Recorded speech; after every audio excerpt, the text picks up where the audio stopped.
Os ditados populares para mim são muito atraentes, porque eles são uma demonstração de inteligência ímpar. Hoje, os ditados populares caíram em desuso, ou no máximo servem para a gente dar uma zoada, como as frases de mãe, né? Você não é todo mundo, a gente pega na volta, sabe todas essas coisas? Mas existe um ditado popular que eu acho assim dos mais fantásticos. E que ditado é esse? Recordar é viver. E graças ao Senhor, Ele nos deu a capacidade de recordarmos, de nos lembrarmos de algumas coisas, seja de histórias, de sentimentos, seja de cenários, momentos em família. E Deus faz isso porque recordar para nós é muito importante às vezes. Porque às vezes diante de dificuldades, as recordações nos ajudam a movermos, a andarmos e prosseguirmos em frente. E hoje o culto, a pregação de hoje, ela é um recordar. É recordar de algo que a gente sabe, já ouviu, mas que a gente às vezes esquece e deixa de lado. Então a pregação de hoje não traz novidade nenhuma, mas é um relembrar de algo bem essencial e bem importante que todos nós precisamos. Então, recordando algumas coisas da semana passada, nós vimos que nós falamos sobre o apontar e o desvendar de duas promessas do Senhor na bênção araônica, através dos elementos visíveis da tenda do encontro. Nós vimos que a mesa do encontro, com seus pães da presença, que eram trocados diariamente, relembravam o povo de Deus lá no deserto, que de fato o Senhor os abençoava e os guardava dia após dia. E que a luz do candelabro que iluminava dia e noite o Santo dos Santos, os relembrava que o rosto, que a presença do Senhor resplandecia sobre eles o tempo todo, mostrando ali toda a sua bondade. Porém, ao mesmo tempo em que os elementos visíveis da tenda do encontro apontavam e desvendavam as promessas da bênção araônica, tudo isso, o conjunto de todas essas coisas, apontava e desvendava o algo mais espetacular que o Senhor já fez pelo seu povo: Cristo Jesus, a luz do mundo, o pão da vida. Hoje nós vamos olhar para mais uma daquelas benditas placas indicadoras do caminho certo. Só que antes de mais nada, eu gostaria de dizer que, assim como a introdução da última pregação foi uma ótima lembrança, um monte de gente falando: nossa, pastor, você relembrou as coisas da minha infância, tudo bando de velho, que nem eu. Relembrou, que bom. Então, foi uma ótima nostalgia. Hoje nós seremos lembrados de algo muito importante.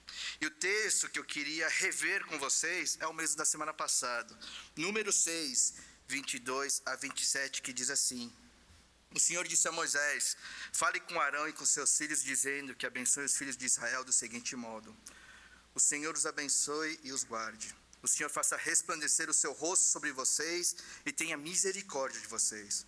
O Senhor sobre vocês levante o seu rosto e lhes dê paz. Assim os sacerdotes porão o meu nome sobre os filhos de Israel e eu os abençoarei. Vou fazer mais uma breve oração. Senhor Deus, cá estamos diante da tua Santa Escritura, e diante dela nós queremos dizer, Deus, que não somos suficientes. Nós precisamos muito, ó Deus, da sua capacitação. Então que teu Santo Espírito possa nos encher nesse momento, a nossa razão, nosso coração e também as nossas mãos, para que o trabalho da sua palavra seja completo em nossas vidas. Fica conosco, é o que nós te pedimos e oramos, em nome de Cristo Jesus, amém. Meus queridos, se a gente parar para recordar mais uma vez, essa bênção que o Senhor ordena que seja proclamada sobre o seu povo, ela apresenta uma progressão, lembra disso? A primeira parte era sobre algo mais geral, rotineiro, cotidiano, diário. O Senhor os abençoe e os guarde. Já a segunda parte, além de ser rotineira, diária, ela era mais intimista, mais pessoal. O Senhor faça resplandecer o seu rosto sobre vocês e tenha misericórdia de vocês. A terceira parte, essa que nós vamos ver hoje, além de ser rotineira, diária, mais intimista, ela é mais esperançosa. Mas que esperança é essa que essa promessa traz? É o que nós vamos ver para concluir essa breve série. A terceira parte da bênção araônica diz o seguinte: o Senhor sobre vocês levante o seu rosto e lhes dê paz. Meus irmãos, aqui há um quê de uma ação mais deliberada por parte de Deus. Deus não está simplesmente olhando para o seu povo, sendo misericordioso e gracioso, como a gente viu na segunda parte. Mas aqui há uma movimentação. Deus levanta o seu rosto sobre o povo. Há uma ação mais enfática, que praticamente mostra que o Senhor não está apenas disposto a agir, mas que com certeza Ele vai agir pelo seu povo. Mas o que Deus vai fazer? Qual é o agir mais específico de Deus nessa terceira promessa? Dar paz. Meus queridos, paz é algo que todos, sem exceção, crentes ou não, desejam. Existem motivos tanto internos como externos que nos fazem desejar ter paz, ou pelo menos ter alguns períodos de tranquilidade em que nós não tenhamos que lidar, ou sequer lembrar de todos os problemas e as preocupações que nos corroem o corpo e a alma. Casamentos em crise, que leva filhos a entrar em crise. Trabalho estressante, mas com contas a pagar. Almas cansadas, em corpos doentes. Extremismos sociais e políticos. Falta de propósito, de identidade e de valor. Emoções e sentimentos confusos e, na grande maioria das vezes, completamente desconexos. Contexto inseguro e ameaçador, com guerras e rumores de guerras como nós temos vivido. Frustrações e decepções dos mais diversos tipos, inclusive frustrações e decepções com a igreja. Medo da morte, medo de perder o ente querido ou medo de perder a si próprio. Dificuldades mil que parecem não ter fim. Todos nós somos atingidos por todas essas coisas. É claro que quando nós estamos no meio de um furacão desse, tudo o que nós queremos é ter um pouco de paz, é ter um pouco de tranquilidade, uma breve calmaria, ainda que nós tenhamos plena consciência de que todas essas coisas não se resolvem de imediato, a gente luta para encontrar uma solução. Só que há um porém nisso, que os livros de autoajuda não te contam, que os gurus do bem-estar não te falam. Mesmo a resolução de todas essas coisas, por si só, não nos trarão paz e nem tranquilidade plena. Nós podemos ter aí no máximo momentos de alívio ou de marasmo com qualquer outra solução ou com qualquer outro ídolo ao qual nos submetemos. Mas ainda assim, é uma paz passageira, apenas momentânea, e que precisa ser acionada o tempo todo. É um ciclo sem fim que precisa ser acionado, seja com diversão, férias, comida, amigos, serviço, servir na igreja, fazer eventos e etc. Mas o que nós temos que entender, meus irmãos, é que o que causa inquietação e perturbação no nosso coração, o que nos tira a tranquilidade, é algo que tem muito mais a ver com a nossa essência, que tem muito mais a ver com o nosso ser do que todas essas coisas que nos cercam. E é por essa razão que o conceito bíblico de paz envolve sim a tranquilidade, a saúde, a prosperidade, a plenitude, a ausência de conflito, de violência ou perturbações. Mas a paz bíblica, ela vai além disso. Biblicamente, a paz, ou o famoso shalom que todo mundo conhece, envolve necessária e essencialmente um relacionamento restaurado com o Senhor, com Deus. Ter paz com Deus, o seu Criador, é o ideal de paz mais completo que o homem pode ter. E é a partir, então, da restauração do relacionamento com o Senhor, que nós temos paz em todas as demais coisas. E não só isso, é a partir da restauração do relacionamento com o Senhor, que todos os nossos demais relacionamentos também são restaurados. E há uma razão para isso. Quando nós olhamos para o terrível episódio da queda, lá em Gênesis capítulo 3, nós vamos entender que toda essa falta de paz, ela começou quando o homem, enganado por Satanás, achou que poderia ser como Deus. E por isso ele deliberadamente desobedeceu a ordem do Senhor de não comer do fruto do conhecimento do bem e do mal. E após a desobediência deliberada de Adão, agora com o pecado concretizado, além de inundar toda a criação com problemas e dificuldades gigantescas, o seu relacionamento, o relacionamento do homem com o seu Criador, já não era mais o mesmo. Quando Deus pergunta por Adão, logo depois dele deliberadamente desobedecer a Deus, perguntando: Adão, onde você está? Adão responde assim: ouvi a tua voz no jardim, e porque estava nu, tive medo e me escondi. Pela primeira vez, Adão tem medo, pavor, e se esconde de Deus. Algo inédito nesse relacionamento. Inédito, mas terrivelmente devastador. E como consequência direta da ruptura do seu relacionamento com Deus, Adão, de forma explícita, demonstra que o seu relacionamento com a sua esposa, Eva, ou seja, com o seu próximo, também já não era mais o mesmo. A paixão e o amor de essa sim é ossos dos meus ossos e carne da minha carne, foi ali trocada por uma acusação. Foi ela, a mulher que o Senhor me deu para estar comigo. Foi ela que me fez pecar. A culpa, Senhor, é dela.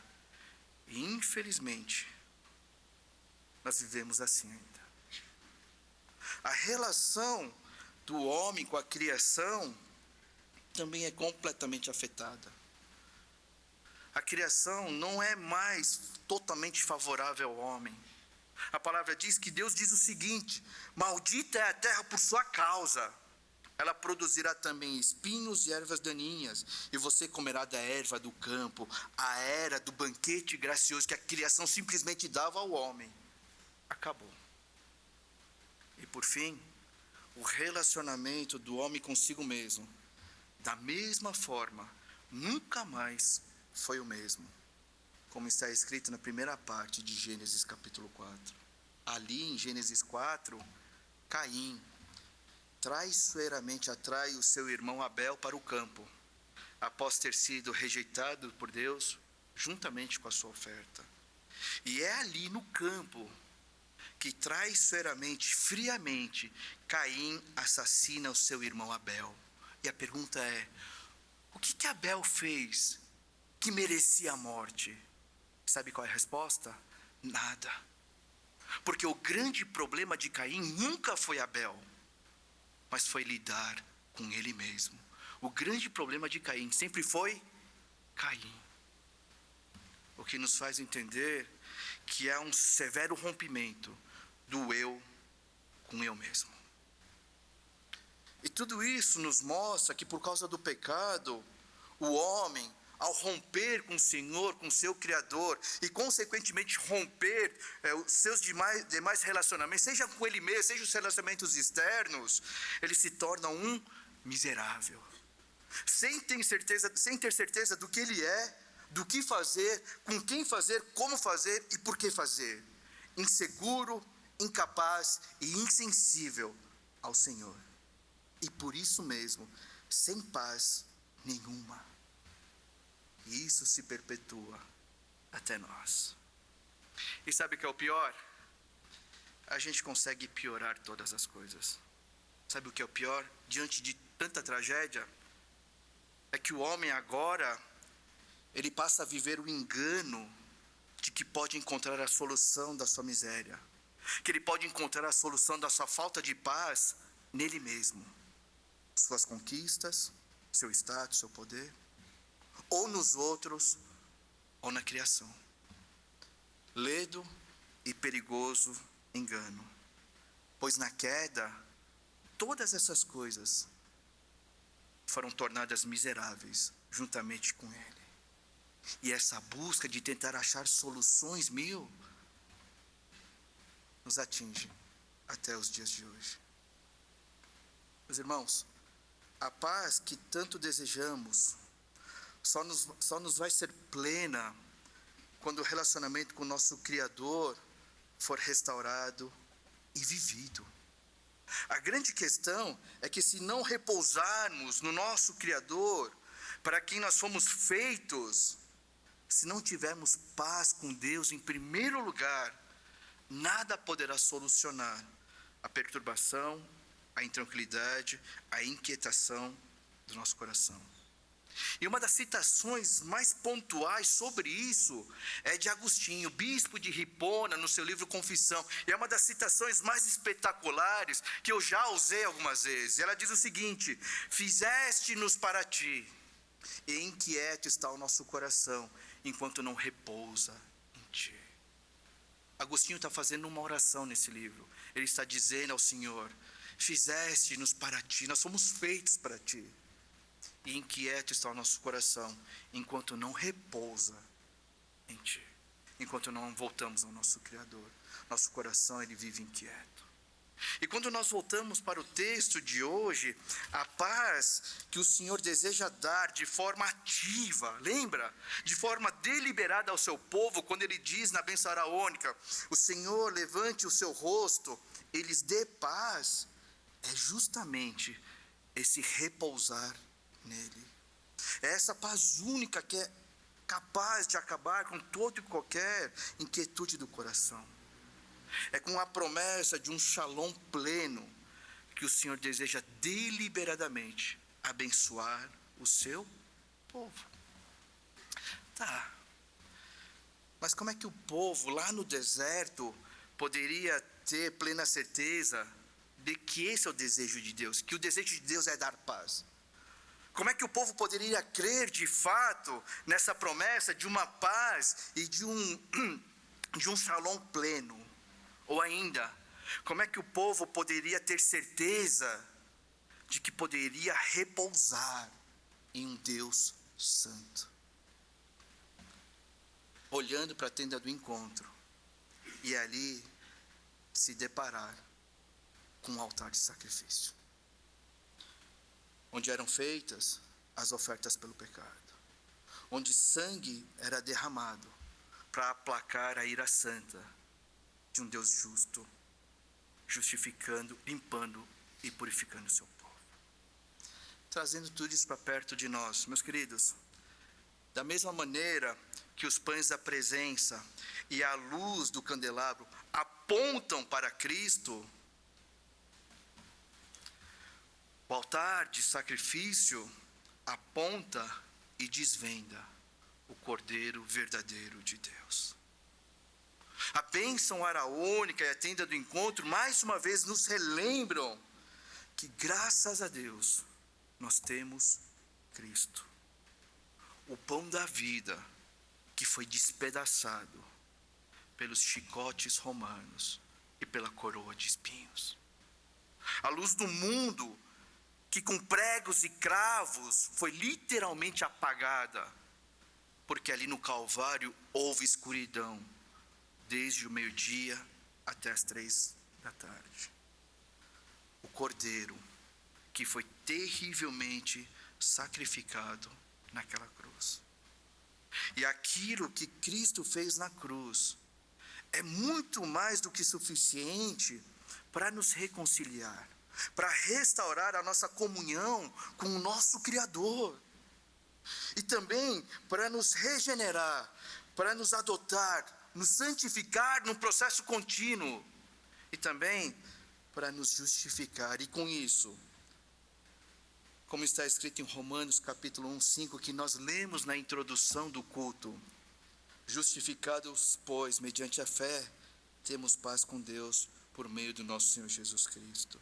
Em outras palavras, Deus deliberadamente, ativamente, sacrificou seu Filho unigênito.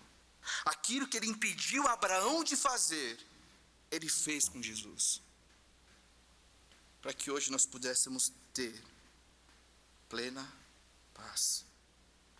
O shalom que nós perdemos na queda, que tanto desejamos, que tanto lutamos, que tanto precisamos, nos é restaurado em Cristo. E diante de tudo isso que foi exposto nessas duas pregações, a pergunta é: você está precisando descansar das suas lutas e inquietações diárias? Você está precisando de uma prova de que Deus nunca te abandonou, nunca te deixou de lado, mesmo em meio aos desertos e aos seus problemas? Você, como muitos, como todos, está precisando de paz? Então creia que em Cristo Jesus, o Deus da plena paz é por você. Mas uma coisa, ainda hoje, se volte ao seu Criador. Ainda hoje, se volte ao seu Criador. O acesso foi comprado pelo sangue de Cristo. Para finalizar, para concluir, todas essas benditas placas que o Senhor colocou no trajeto do seu plano de redenção estão contidas na sua santa palavra. São elas que vão nos levar para o melhor destino de todos. Meus irmãos, quando a gente olha para a palavra de Deus, nós podemos ter certeza de uma coisa: que em Cristo toda essa nossa aventura vai dar certo, que nós vamos chegar ao nosso destino, para ali, literalmente, de fato e em verdade, repousarmos plenamente no nosso Senhor. Eu queria encerrar essa série dizendo a todos que o Senhor os abençoe e os guarde. O Senhor faça resplandecer o seu rosto sobre vocês e tenha misericórdia de vocês. O Senhor sobre vocês levante o seu rosto e lhes dê paz. Que assim o Senhor os abençoe. Eu queria orar com vocês.